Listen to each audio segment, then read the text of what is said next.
สวัสดีครับ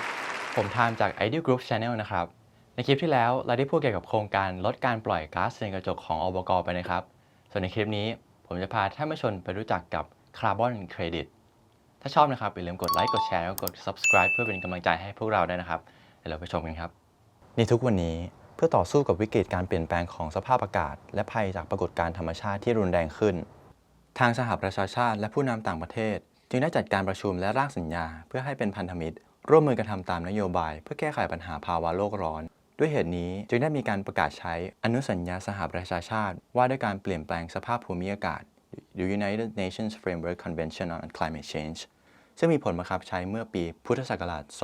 2537 แต่โดยส่วนใหญ่ปริมาณการเพิ่มขึ้นของก๊าซเรือนกระจกมาจากการปล่อยก๊าซคาร์บอนไดออกไซด์จากภาคอุตสาหกรรมเป็นหลักจึงได้มีการใช้กลไกตลาดเพื่อจูงอุตสาหกรรมให้หันมาลดการปล่อยก๊าซมากขึ้นจึงได้เริ่มการซื้อขายที่เรียกว่าคาร์บอนเครดิตขึ้นมา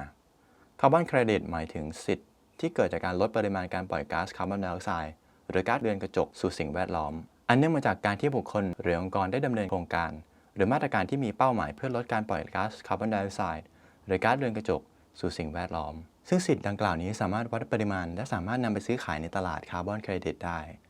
โดยทั่วไปแล้วตลาดหมายถึงสถานที่ที่ทำการซื้อขายและแลกเปลี่ยนสินค้าระหว่างผู้ซื้อกับผู้ขายหรือกับบุคคลอื่นๆใช่ไหมครับแต่สำหรับคาร์บอนเครดิตมาร์เก็ตนะครับนอกจากจะหมายถึงตลาดตามความหมายโดยทั่วไปแล้วตลาดคาร์บอนเครดิตยังเป็นสถานที่ที่ถูกจัดตั้งขึ้นเพื่อเป้าหมายในการลดการปล่อยก๊าซเรือนกระจกสู่สิ่งแวดล้อมโดยการนำสินค้าที่เรียกว่าคาร์บอนเครดิตมาเป็นวัตถุในการซื้อขายแลกเปลี่ยนซึ่งช่วยให้เกิดการตระหนักและให้ความสำคัญกับต้นทุนทางสังคมที่เกิดจากการปล่อยก๊าซเรือนกระจก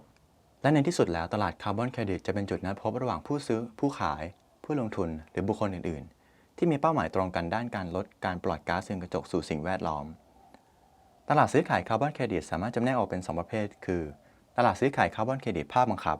และตลาดซื้อขายคาร์บอนเครดิตภาคสมัครใจ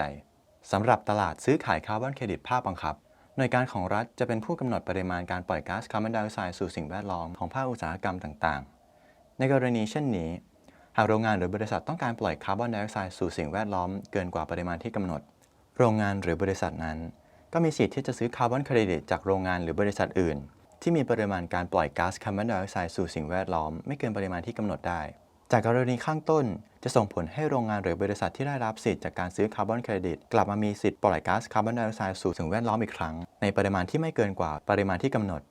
ซึ่งการซื้อขายคาร์บอนเครดิตภาคบังคับสามารถเห็นได้จากระบบ EU Emissions Trading System ของสหภาพยุโรปหรือ Australian Carbon Pollution Reduction Scheme ของประเทศออสเตรเลียและ Regional Greenhouse Gas Initiative ของสหรัฐเป็นต้นส่วนตลาดซื้อขายคาร์บอนเครดิตภาคสมัครใจเป็นกรณีที่โรงงานบริษัทหรือบุคคลใด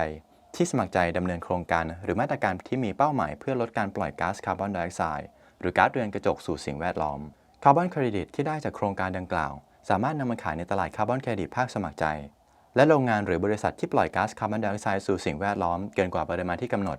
สามารถซื้อคาร์บอนเครดิตดังกล่าวเพื่อทำให้ตนเองได้รับสิทธิ์ในการปล่อยคาร์บอนไดออกไซด์สู่สิ่งแวดล้อมอีกครั้งในปริมาณที่ไม่เกินกว่าปริมาณที่กำหนดการซื้อขายคาร์บอนเครดิตภาคสมัครใจสามารถเห็นได้จากการซื้อขายคาร์บอนเครดิตของประเทศไทยครับนอกจากนี้ในอดีตผู้ขายคาร์บอนเครดิตสามารถพัฒนาและดำเนินโครงการใดๆเพื่อนำผลผลิตคาร์บอนเครดิตที่ได้รับจากโครงการดังกล่าวไปจำหน่ายในตลาดซื้อขายคาร์บอนเครดิตโดยไม่อยู่ภายใต้บังคับของกฎหมายหรือกฎระเบียบใดๆแต่ในปัจจุบันการพัฒนาและดำเนินโครงการใดๆเพื่อหวังผลผลิตคาร์บอนเครดิตนั้นจะต้องอยู่ใต้การบังคับมาตรฐานบางประการที่กำหนดขึ้นโดยองค์กรหรือหน่วยงานของรัฐหรือหน่วยงานเอกชนเพื่อทำให้มั่นใจว่าการดำเนินโครงการดังกล่าวนั้นสามารถลดปริมาณการปล่อยก๊าซเรือนกระจกสู่สิ่งแวดล้อมได้จริงและมีประสิทธิภาพดังนั้นหลายประเทศจึงได้มีการตรากฎหมายหรือกฎระเบียบที่เกี่ยวกับหน้าที่ขององค์กรธุรกิจในการลดการปล่อยก๊าซเรือนกระจกตลอดจนการซื้อขายคาร์บอนเครดิตในตลาดซื้อขายคาร์บอนเครดิตภาคบังคับและภาคสมัครใจเพื่อเป้าหมายในการลดและการควบคุมการปล่อยก๊าซเรือนกระจกสู่สิ่งแวดล้อมให้มีปริมาณตามที่กำหนดไว้เป็นยังไงกันบ้างครับท่านผู้ชมในคลิปหน้านะครับเราจะพูดเกี่ยวกับฉลากคาร์บอนหรือคาร์บอนฟุตพริ้นท์นะครับถ้าชอบนะครับอย่าลืมกดไลค์กดแชร์กด Subscribe เพื่อเป็นกำลังใจให้พวกเราทำคลิปดีๆออกมาแบบนี้มานำเสนอนะครับวันนี้ผมขอลาไปก่อนพบกันใหม่ในเอพิโซดต่อไปสวัสดีครับ